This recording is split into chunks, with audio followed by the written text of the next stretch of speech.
এই সোমনাথ দর্শন। আপনারা এখানে আসলে ভিরাবাল স্টেশন থেকে এখানে আসলে এই সোমনাথ দর্শন করতে পারবেন। সাথে সাথে অনেক সাইট সিনও রয়েছে। যাই হোক, সোমনাথ মন্দিরের ভেতরে আপনারা মোবাইল ফোন, কোনো রকম ইলেকট্রনিক ডিভাইস ভিতরে নিয়ে যেতে পারবেন না। যে এখানে সামনে গেট আছে, এই রাস্তা দিয়ে ভিতরে ঢুকতে হয়। সামনে প্রবেশ পথ, এই যে এখানে যে উঁচু টাবুর মতো দেখা যাচ্ছে, চোখা চোখা কোণের মতো আর কি, সেখানেই যত আপনার মোবাইল পার্স যা কিছু আছে সব জমা করতে হবে। জমা করে এই যে সবাই যাচ্ছে আপনারা দেখছেন, এইখান দিয়ে ঢুকতে হবে। আপনারা যদি কেউ পূজা করতে চান, ফুলমালা এখানে কিনেও নিতে পারবেন। জুতা এখানে রাখাটা ঠিক নয়, ভিতরে জুতো রাখার জায়গা আছে, ওখানে সুন্দর চেক হবে, তারপরে জুতো ওই ভিতরেই রাখতে পারবেন। রেখে সোমনাথ মন্দিরের ভিতরে আস্তে আস্তে প্রবেশ করবেন। মহিলাদের জন্য আলাদা লাইন। আর কোথাও সাইট সিন করতে হলে এইখানেই, এই সামনে যে ল্যাম্পপোস্টটা দেখতে পাচ্ছেন তার নিচে এই সাইড দিয়ে যে গলিটা রয়েছে, সেই গলিতে অনেক অটো আছে, আপনারা ভাড়া করে নিতে পারবেন। এখানে 400, 500, 600-র মধ্যে আপনার হয়ে যাবে।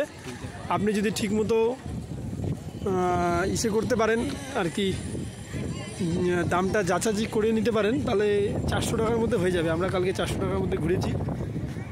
এই সামনেই রয়েছে, আপনি জুম ইন করে দেখাচ্ছি এই গলিটার, এই যে গেটের সামনে এদিকে ল্যাম্পপোস্ট, তার পাশ দিয়ে গাড়িটা রাখা আছে, এই পাশ দিয়ে যে গলি বাইকটা যাচ্ছে আপনারা দেখতে পাচ্ছেন। এইখানে যে একটা গেট, আমি জুম ইন করছি, এই গেটের এই দিক দিয়ে ঢুকলেই মানে পুরনো যে সোমনাথ মন্দির রয়েছে, সেই সোমনাথ মন্দিরের পাশে যে প্রসাদালয় আছে, সেখানে আপনারা দুপুরে এবং রাতে ফ্রিতেই খেতে পারবেন আর কি। সেখানে সোমনাথ সেবা ট্রাস্ট থেকে সবাইকে ফ্রিতে খাওয়ানো হয়। যাই হোক, আমরা এখন বেরিয়ে যাচ্ছি। আর আপনার ফ্রিতে খাওয়া সোমনাথ সেবা ট্রাস্টে, সেটা টাইমটা হচ্ছে আপনার দুপুর 11টা থেকে 3টে পর্যন্ত, আর রাত্রি 7টা থেকে আবার আমরা তো কালকে 9:30টায় খেয়েছিলাম, মনে হচ্ছে 10টা পর্যন্ত। এখানে আপনি ঘড়ি টড়ি সব জমা রাখতে পারবেন। এটা হচ্ছে মেন গেট, এই যে সোমনাথ মন্দির। যাই হোক, অসংখ্য ধন্যবাদ। আরেকটা বিশেষ ব্যাপার, সোমনাথ মন্দিরে আপনার লাইট অ্যান্ড সাউন্ড শো হয়। এই মন্দিরের ইতিহাস সম্পর্কে আপনারা সেখানে জানতে পারবেন। যদিও আপনাকে 6:30 থেকে সেই টিকিট দেওয়া হয়, 30 টাকা করে দাম। দেখে 8টার সময় ঠিক লাইট অ্যান্ড সাউন্ড শোটা শুরু হবে 1 ঘন্টার জন্য। আপনারা সেটা অবশ্যই দেখবেন।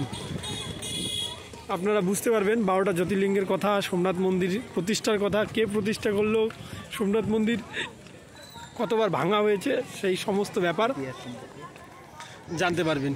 ধন্যবাদ।